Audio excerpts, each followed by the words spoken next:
Monday ఎండల్లో వణుకు పుట్టించే వాన, చెమటలు పట్టే ఉక్కపోతలో తడిచి ముద్దయ్యేంత కొండపోత కురవబోతుంది. బీ కేర్ఫుల్ అంటుంది వాతావరణ శాఖ. రాబోయే 24 గంటల పాటు పంటలు, ప్రాణాలను భద్రంగా కాపాడుకోవాలంటుంది వెదర్ డిపార్ట్మెంట్.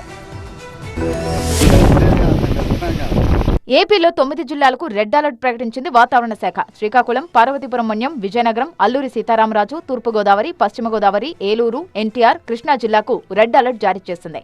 ఆయా జిల్లాల్లోని పలు ప్రాంతాల్లో పిడుగులతో కూడిన వర్షాలు కురిసే అవకాశం ఉంది. ప్రజలు అప్రమత్తంగా ఉండాలని వెదర్ డిపార్ట్మెంట్ హెచ్చరిస్తోంది. ఒడిశా పరిసర ప్రాంతాల్లో ఉపరితల ఆవర్తనం ఏర్పడింది. పశ్చిమ మధ్య బంగాళాఖాతానికి ఆనుకొని దక్షిణ కోస్తా పరిసర ప్రాంతాల్లో మరో ఉపరితల ఆవర్తనం కొనసాగుతోంది. దీని కారణంగా కోస్తా జిల్లాల్లో పెద్ద ఎత్తున వర్షాలు కురిసే అవకాశం ఉంది. కోస్తా తీరం వెంబడి గంటకు 45 నుంచి 50 కిలోమీటర్ల మేర ఈదురుగాలులు వీస్తాయి.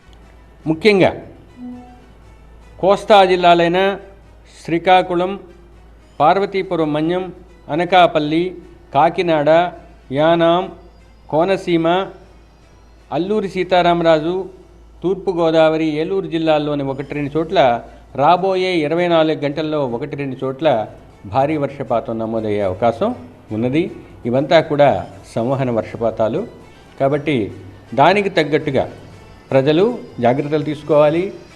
కొన్ని ప్రాంతాలను ఇప్పటికే అకాల వర్షం ముంచెత్తింది. జంగారెడ్డిగూడెం పరిసర ప్రాంతాల్లో ఉరుములు, ఈదురుగాలులతో కూడిన భారీ వర్షానికి మామిడి, వేరుశనగ, పొగాకు, మొక్కజొన్న రైతులకు భారీ నష్టం జరిగింది. పశ్చిమ గోదావరి జిల్లా దేవరపల్లి మండలం గౌరీపట్నంలో ఆరబెట్టిన మొక్కజొన్న, ధాన్యం నీటిపాలైంది. భద్రాద్రి కొత్తగూడెం జిల్లాలోని పాల్వంచ, బూర్గంపాడు, భద్రాచలంలో ఈదురుగాలులతో కూడా భారీ వర్షం పడింది.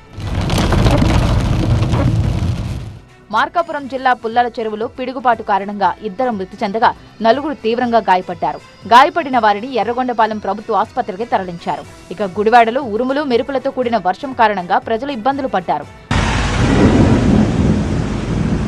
మరో 24 గంటల పాటు ఏపీని వర్షాలు ముంచెత్తే అవకాశం ఉండటంతో రైతులు పంటలను కాపాడుకునేందుకు జాగ్రత్తలు తీసుకోవాలని అధికారులు సూచిస్తున్నారు.